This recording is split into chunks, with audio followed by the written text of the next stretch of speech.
quand je suis cool, pourquoi je te fais les gueules? On est parti sans sens, je regrette et puis je gueule. La politique nous enlève tout ce qu'on kiffe, tout ce qu'on aime.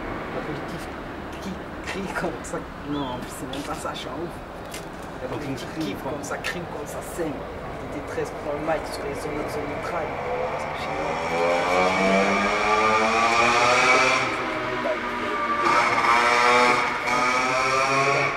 Alors il y a écrit rassemblement dans les halls. Les halls ne sont pas des lieux de stationnement. Les locataires doivent pouvoir y accéder sans difficulté. Sans vous en rendre forcément compte, vous pouvez gêner vos voisins, surtout du rez-de-chaussée, le hall étant une vraie caisse de résonance. C'est pour cela que vous pouvez aujourd'hui être verbalisé depuis la loi du 18 mars 2003. Après, il y a écrit un petit message. Après, un petit message. L'été, optez pour les espaces verts. L'hiver, chez un copain autour d'un café. C'est plus sympa pour discuter. Voilà, petit slogan. Moi, je dis bidon. On n'a pas de copain qui peut nous inviter autour d'un café. Voilà. Surtout, c'est... Enfin, par exemple, si on veut aller chez moi prendre un café, c'est qu'il y a ma mère. Donc voilà, ma mère ne veut pas que tous mes copains viennent, c'est normal. Et puis, je veux pas être tout le temps chez moi, quoi. Grave.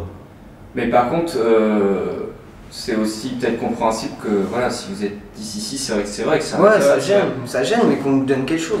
Moi, je les comprends, je me mets à la place des gens. On a fait les démarches pour avoir une salle, on l'a pas eu, donc voilà maintenant. Nous, on est obligé de rester ici, on va pas galérer dans le froid, là, il fait je sais pas combien. All système M6, on sent le shit et la pisse. Amateurs de football et tous fumeurs de cannabis, organisés et discrets, en mode cagoule et terroristes. Le terre-terre c'est Bébel, département 86. All système M6, on sent le shit et la pisse. Amateurs de football et tous fumeurs de cannabis, organisés et discrets, en mode cagoule et terroristes. Le terre-terre c'est Bébel, département 86. Ouais, donc vous pensez peut-être que les interlocuteurs qui vous ont écouté, c'est des gens qui ne sont pas forcément du quartier. Ils se connaissent rien. C'est du bidon. Mais ouais, ils savent rien. Ils peuvent pas connaître la cité. Tu connais la cité quand t'as grandi dans la cité, sinon tu connais pas. Donc d'où l'enjeu que ce soit des jeunes comme vous. Faut que ce soit faut que ce soit quelqu'un qui a vécu dans un quartier qui parle. Faut que ce soit lui qu'on parle. Parce que nous déjà on sait qu'on s'entendra bien avec lui. Le simple fait qu'il vienne d'un quartier, tout de suite ça. Mais ça pourrait être vous. Non. Non. Non, ça veut pas être moi. Moi j'ai pas le temps à perdre pour ça. J'ai essayé, hein. Franchement j'ai essayé, j'ai même écrit des lettres au maire pour qu'il fasse quelque chose, ça bouge pas. Maintenant ils disent quoi? Ils disent si, mais ça peut pas arriver tout de suite, faut attendre, faut attendre. Il y a une autre loi qui dit que je crois que c'est après 10 h du soir, il n'y a plus le droit d'être 3 ou 4 jeunes ensemble dans la rue. On n'a même plus le droit chez nous, dans notre quartier, de marcher avec ses potes. Ouais. Ou alors faut que tu les comptes. Tu fais des groupes. T'es obligé de faire des groupes de 3 dispersés à plus de 10 mètres. Juste on était, je sais pas, on était 8 jeunes là devant le hall, là juste dehors. Et ils sont passés, ils nous ont vus, ils sont venus tout de suite à fond. Donc ils viennent à fond, on court. Tout le monde court. Tout le monde court. On s'est éparpillés, ils ont tourné. Ils ont trouvé personne, tant mieux. Bah ouais. Pour nous emmener au poste, c'est les menottes devant tout le monde, juste ça.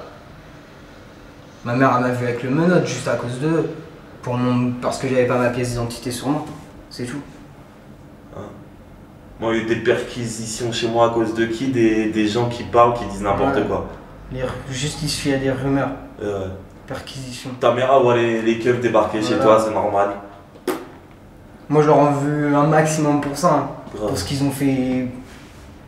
Bah pour ma fierté quoi, c'est tout. Moi ils sont venus m'enfoncer, hein. Je suis pas fier d'avoir les menottes, hein.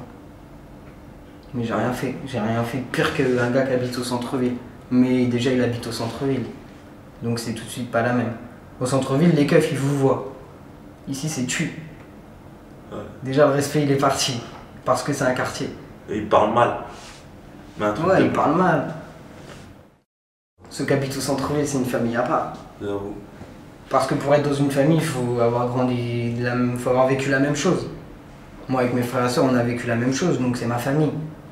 Même nous, c'est la famille. Ouais, les potes, c'est la famille.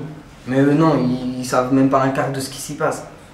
Ils savent rien, ils savent pas dans quelles conditions on vit, ils savent rien du tout. Bah vas-y.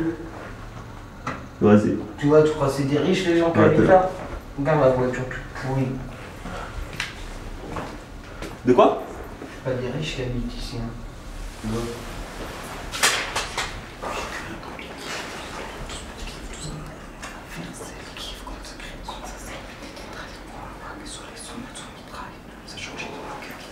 putain. C'est celle-là, je me trompe tout le temps pour dire, pour te dire, j'ai un truc pas dur.